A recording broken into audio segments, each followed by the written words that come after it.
This is doctor विपुल कश्यप और आज का टॉपिक जो हम डिस्कस करेंगे वो है डिज़ाइनिंग ऑफ एसेप्टिक एरिया। तो चलिए शुरू करते हैं। सबसे पहले आपको ये बात जानना ज़रूरी है कि एसेप्टिक एरिया किसे कहते हैं। आप सबको पता है, माइक्रोबायोलॉजी में अब तक पढ़ चुके हैं आप कि एसेप्टिक एरिया कौन सा एरिया रहता है। एसेप्टिक एरिया रहता है फ्री ऑफ जर्म्स, ठीक है। तो उसको बोलते हैं आप एसेप्टिक एरिया। तो इसकी क्या ज़रूरत है और हम क्यों डिज़ाइन कर रहे हैं उसके बारे में पढ़ते हैं। तो सबसे पहले शुरू करते हैं, what is the need of designing aseptic area. Aseptic techniques are employed in pharmaceutical industries to provide protection to manufactured product। तो आप सबको पता है कि एसेप्टिक टेक्निक्स खासकर हम फार्मास्यूटिकल इंडस्ट्रीज में, वैसे तो हर एक इंडस्ट्रीज में करी जाती है एसेप्टिक टेक्निक्स, मगर स्पेसिफिकली हम बात करेंगे फार्मास्यूटिकल इंडस्ट्रीज की। To provide protection to manufactured products aiming to prohibit the entry of microbial and particulate contamination from means of any source. तो किसी भी तरीके की कंटेमिनेशन को रोकने के लिए, चाहे वो माइक्रोबियल कंटेमिनेशन या फिर किसी पर्टिकुलेट की हो, उसको रोकने के लिए किसी भी सोर्स से हम एसेप्टिक टेक्निक्स इंप्लॉय करते हैं इंडस्ट्रीज में। Okay. The terminally sterilized product. ये टर्मिनली स्टरलाइज्ड प्रोडक्ट किनको बोलते हैं? Product sealed in container and then sterilize. मान लीजिए कोई आपके पास प्रोडक्ट है, उसको मैं कंटेनर में डालूंगा और उसके बाद उसको स्टरलाइज करूंगा, तो उनको बोलते हैं टर्मिनली स्टरलाइज प्रोडक्ट्स, ठीक है। Are prepared in clean areas. तो ये प्रोडक्ट होते हैं जो टर्मिनली स्टरलाइज प्रोडक्ट, ये कहाँ पे क्लीन कर जाते हैं, कहाँ बनाए जाते हैं? क्लीन एरियाज में। While product not terminally sterilised, और जो वो प्रोडक्ट जो कि टर्मिनली स्टरलाइज्ड तरीके से नहीं बनाए जाते, are prepared under aseptic condition. और उन प्रोडक्ट्स को कहाँ बनाया जाता है? एसेप्टिक कंडीशंस में, यूजिंग स्टराइल मटेरियल्स और are sterilized by filtration before being packed in sterile containers। तो उनको क्या करा जाता है? उनको पहले फिल्टर किया जाता है कंटेनर में डालने से पहले, ठीक है। तो कौन कौन से हुए आपके पास? एक तो टर्मिनली स्टरलाइज प्रोडक्ट हुए और एक non terminally sterilize product. Terminally sterilize product को क्या है, एक सिंपल क्लीन एरिया में उनकी पैकेजिंग होती है। और जबकि आप बात करेंगे नॉन टर्मिनली स्टरलाइज प्रोडक्ट होते हैं, इनको किस तरह करा जाता है? इनका खासकर ज़्यादा ध्यान रखा जाता है और इनको स्ट्राइल एनवायरनमेंट प्रोवाइड किया जाता है, ठीक है। Such aseptic products are formulated or prepared in an aseptic area, which is a room with a clean area designed, constructed, serviced, and used for controlling and preventing microbial contamination of product। तो area specifically designed होता है, अच्छे तरीके से constructed होता है, उसकी उसमें सर्विसेज बहुत अच्छे तरीके से डाली होती है उसमें, ठीक है, एरिया को बनाते वक्त, ठीक है। और उनकी कंट्रोलिंग और प्रिवेंटिव, खासकर माइक्रोबियल कंटामिनेशन को लेके ज़्यादा फोकस्ड रहते हैं वो, कि उनका माइक्रोबियल कंटामिनेशन आपका कंट्रोल हो जाए या प्रिवेंट हो जाए, ठीक है, प्रोडक्ट में। तो इस तरीके से बनावट होती है उस आपके जो एसेप्टिक एरिया रहता है। The goal of any facility is to design such an aseptic or sterile environment which provide a control environment so that entrance of viable and non-viable contaminants can be minimized। तो main goal क्या रहता है आपका स्टराइल और aseptic environment बनाने का, कि ताकि आपके वायबल और नॉन वायबल किसी तरीके की कंटामिनेंट्स हैं वो सबसे कम रहें या ना रहें आपके प्रोडक्ट में, या आप जहाँ पे प्रोडक्ट को आप पैक कर रहे हैं। To reduce the contamination related risk, all compounding should be done within the primary engineering controls like laminar air flow hood LAFH, also known as workbenches, biological safety cabinets, और compounding aseptic isolator।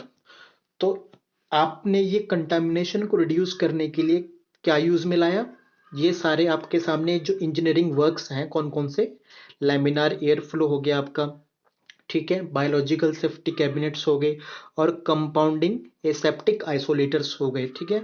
तो इन सब का use करके आप क्या कर सकते हैं? एक स्टेराइल एनवायरनमेंट बना सकते हैं, ठीक है, एसेप्टिक एनवायरनमेंट बना सकते हैं, जिनको यूज करके आप किसी भी प्रोडक्ट को विदाउट एनी कंटामिनेशन मैन्युफैक्चर कर सकते हो, बना सकते हो, पैकिंग कर सकते हो, कुछ भी कर सकते हो, ठीक है।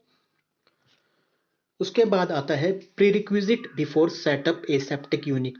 तो सबसे पहली बात है कि वो क्या चीज़ें हैं बहुत खास जो हम एसेप्टिक यूनिट को लगाने से पहले अपने दिमाग में हम ध्यान रखते हैं, जो हमको पता होनी चाहिए।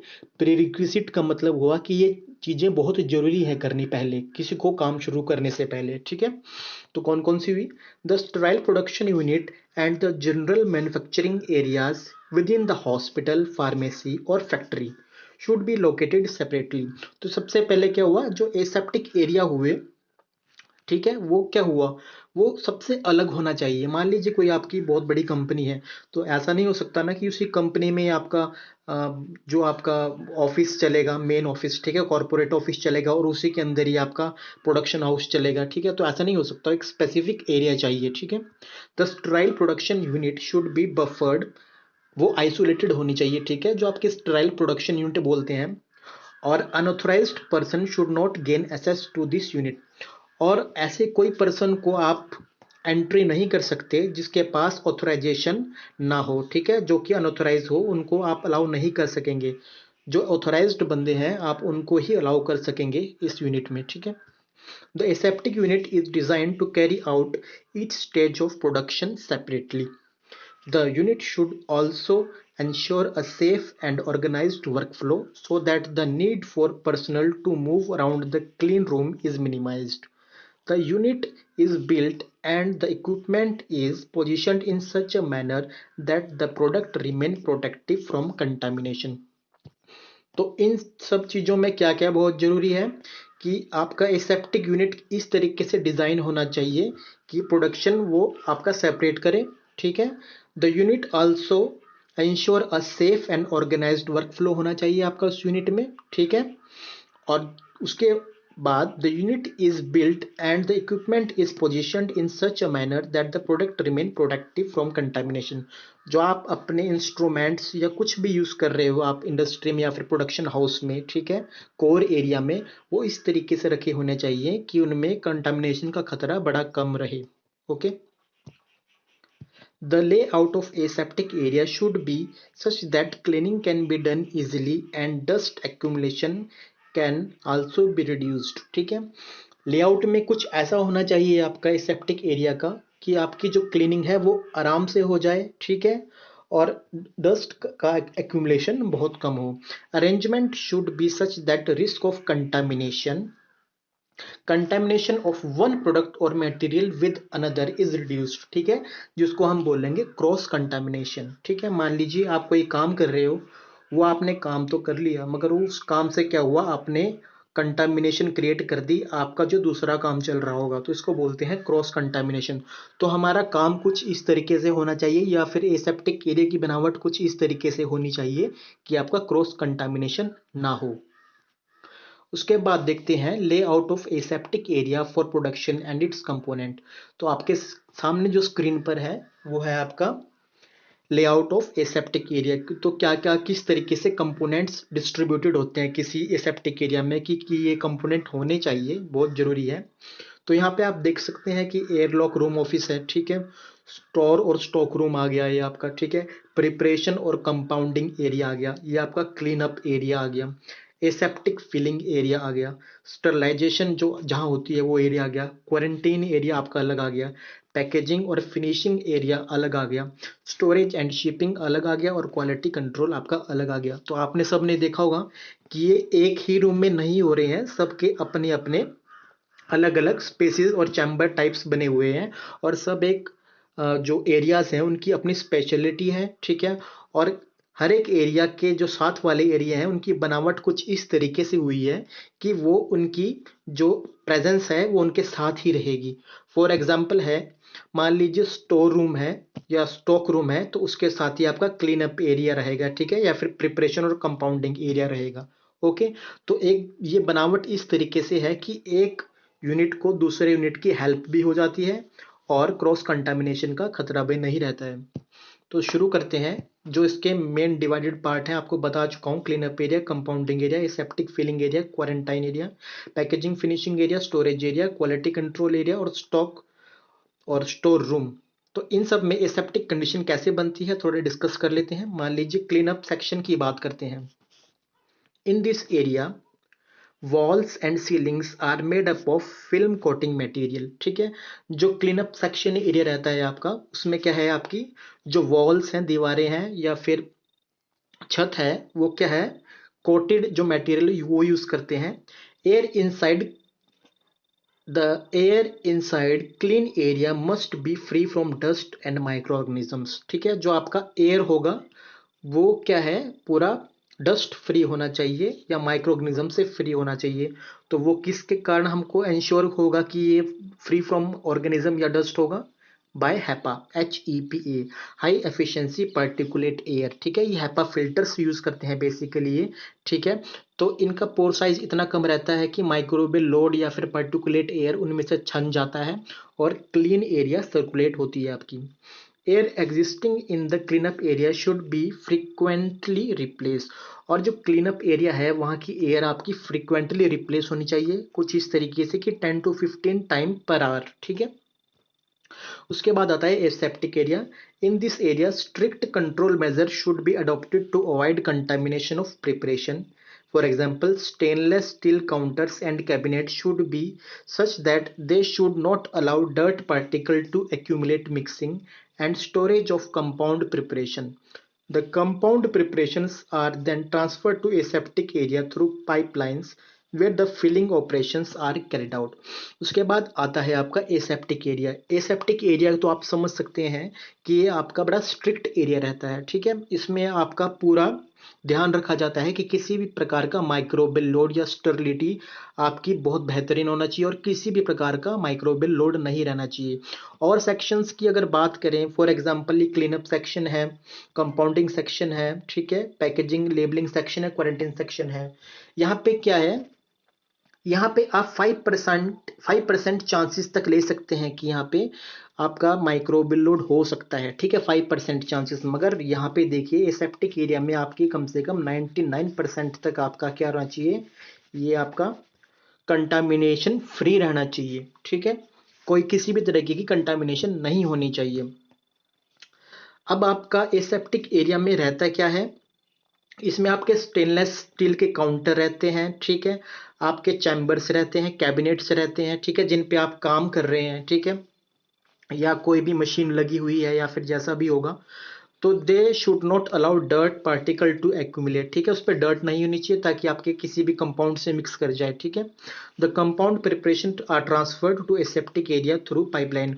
और एसेप्टिक एरिया में जो सामान आएगा, ठीक है, कहीं से भी, तो वो कहाँ से आएगा, थ्रू पाइपलाइन। कोई भी ऐसा उसमें दरवाजा नहीं होगा या फिर कोई खिड़की नहीं होगी कि आप सामान ले दे सकेंगे, वो सिर्फ और सिर्फ पाइपलाइन से होकर ही आएगा। ठीक है, उसके बाद बात करते हैं कंपाउंडिंग सेक्शन की।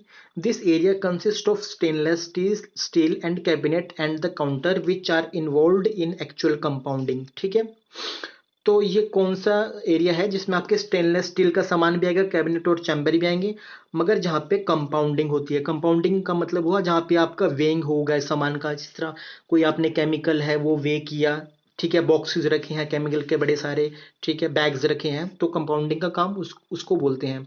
Unlike aseptic area, maintenance of sterile condition is not essential but necessary measure to be adopted to control dust generated from raw material during weighing and compounding। तो देखिए, जैसे ही मैंने आपको बताया था कि कंपाउंडिंग सेक्शन में 99% जो ट्रायल कंडीशन है, सेप्टिक कंडीशन जरूरी नहीं है। ठीक है, यहाँ पे हम थोड़ी ढील दे सकते हैं, मगर इसका मतलब यह नहीं हुआ कि आप गैर जिम्मेदार हो जाएं। Unlike aseptic area, maintenance of sterile condition is not essential, but necessary measures should be adopted। इसलिए necessary measures तो लेने बहुत जरूरी हैं to control dust generated from raw material। ठीक है, अगर हम compounding section को aseptic section से compare करें तो सबसे prone area कौन सा है, aseptic condition। यहाँ बहुत ज़्यादा ध्यान है देने का as comparison to compounding section। उसके बाद quarantine section रहता है। This area consists of stores where in process, ठीक है, where in processes batches as well as approved batches are stored. ठीक है, तो इसमें कौन से बैचेस होंगे, या तो जो सामान आपका बन रहा है वो वाला, या फिर जिसके लिए अप्रूवल के लिए आपको अभी अप्रूवल लेना है, ठीक है, वो सामान स्टोर होता है क्वारंटीन सेक्शन में। This area has a limited access and is control under supervision of responsible person.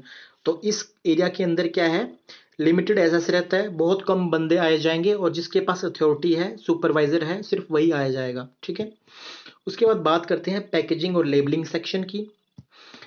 In this area the batches are packed and labelled. ठीक है, बैचेस को पैक्ड और लेबल किया जाता है। Packaging is carried out by packaging machines while labels are obtained by using of printing device. तो packaging कैसे करेंगे, पैकेजिंग मशीन से। ठीक है, तो ये भी तरीका है कि कंटामिनेशन को अवॉइड करने का। अगर ह्यूमन पैकेजिंग करेगा तो एरर के चांसेस बहुत ज़्यादा हैं। ठीक है, तो पैकेजिंग मशीन्स लगाई हुई हैं, प्रिंटिंग डिवाइसेस हैं। The packaging should be carried out in such a manner that the sterility of product is maintained. ठीक है, तो पैकेजिंग किस तरीके से करी जाती है कि स्टर्लिटी आपके प्रोडक्ट की मेंटेन रहे। उसके बाद स्टोरेज एंड शिपिंग एरिया की बात करें, this area consist of completed consignments. ठीक है, जो आपने मान लीजिए कोई ऑर्डर लिया था दवाई बनाने का, वो हो चुका है। ठीक है, तो स्टोरेज में क्या है, वहां पे आप वो सामान रखेंगे और वो तैयार है जाने के लिए। ठीक है, तो ये स्टोरेज और शिपिंग एरिया आपके ये रहते हैं। ठीक है, the storage and shipping area should B of sufficient capacity. सबसे पहले उनकी कैपेसिटी सफिशिएंट होनी चाहिए। ये नहीं कि 8 कार्टन की जगह है उसमें आप 10-15 कार्टन रख देंगे। ठीक है, तो इससे क्या होगा, चांसेस कंटामिनेशन के बढ़ जाएंगे।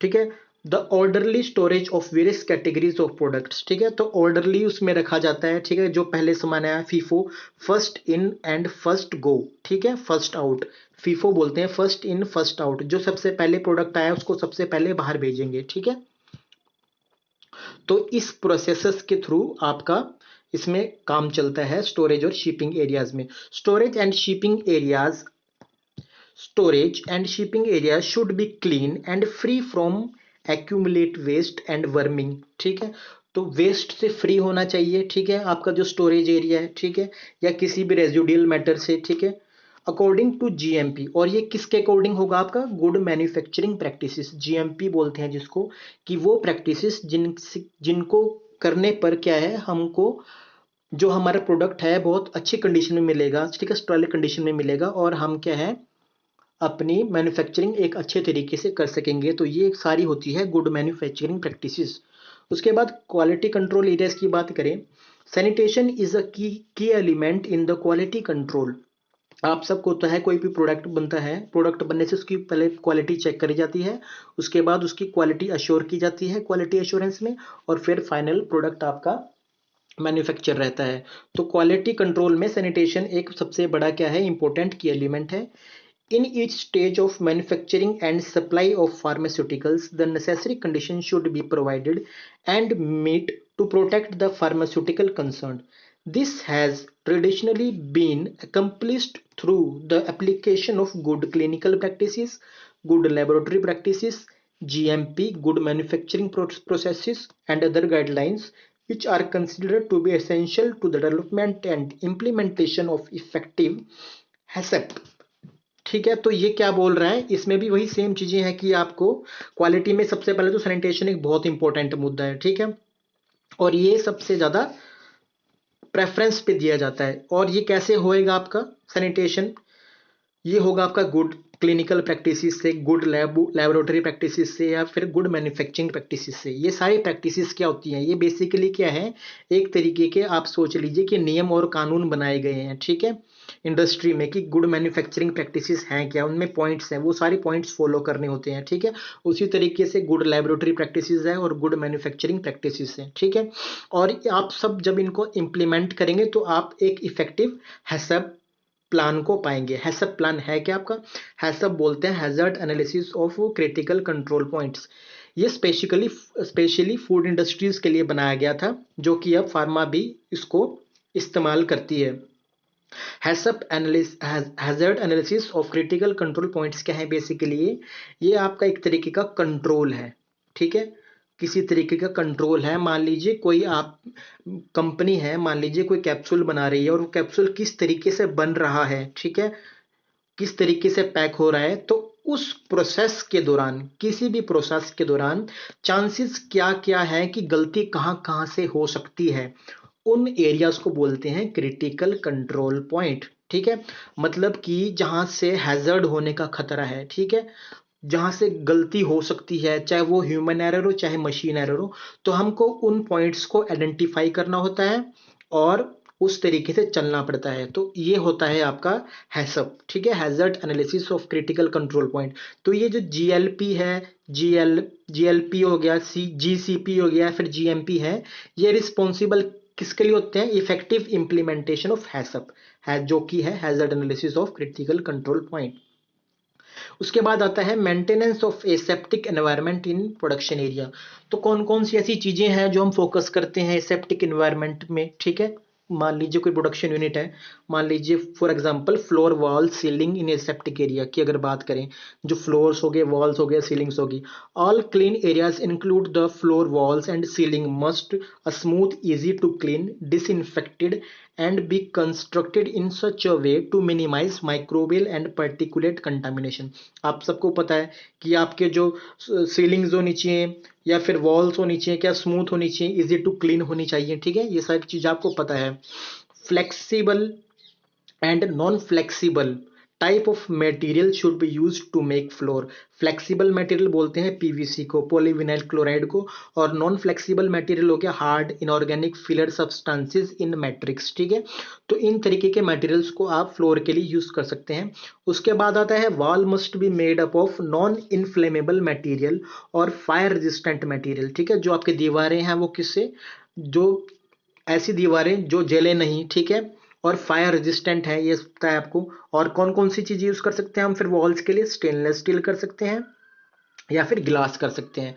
उसके बाद बात करें, इपॉक्सी रेजिन पेंट्स हो गए और polyurethane paints are use to avoid cracking और पीलिंग। ठीक है, वॉल्स में किसी भी तरीके की क्रैकिंग हो रही है या फिर झड़ रही है आपकी दीवारें, तो वो कैसे बच सकते हैं? इपॉक्सी रेजिन यूज करके या पॉलीयूरेथेन पेंट्स को। Ceiling should be properly sealed to avoid entry of microbial dust component. ठीक है, तो आपकी सीलिंग भी क्या है, अच्छी तरीके से सील होनी चाहिए ताकि आप माइक्रोबियल डस्ट या कंपोनेंट्स से बचा सकें। डोर एंड विंडो सर्विस की अगर बात करें, door and windows if required are solely to provide for lightning purpose, not for ventilation और फॉर इमरजेंसी पाथ पर्पज। ठीक है, दीवारें, आपके जो खिड़कियां और दरवाजे हैं उनका दो पर्पज होना चाहिए। खिड़की का पर्पज क्या है? लाइटनिंग के लिए रहना चाहिए, और जो दरवाजे हैं वो सिर्फ आपके इमरजेंसी पाथ होने चाहिए। इसके अलावा कोई भी पर्पज नहीं होना चाहिए खिड़की और दरवाजों का। ठीक है, जो आपकी विंडोज है they should be non openable, as non openable, मतलब कि आपकी जो खिड़कियां हैं ये नहीं कि खुल जाएं कि उसमें चिटकनी लगी हो, ऐसा कुछ नहीं होना चाहिए। नॉन ओपनेबल, कभी ना खुलने वाली खिड़कियां हों, ट्रांसपेरेंट, सिर्फ वो भी लाइट के लिए। उसके बाद आता है पर्सनल एंड प्रोटेक्टिव क्लोथिंग की बात करें, main source of contamination in septic area arise from contamination from human sources.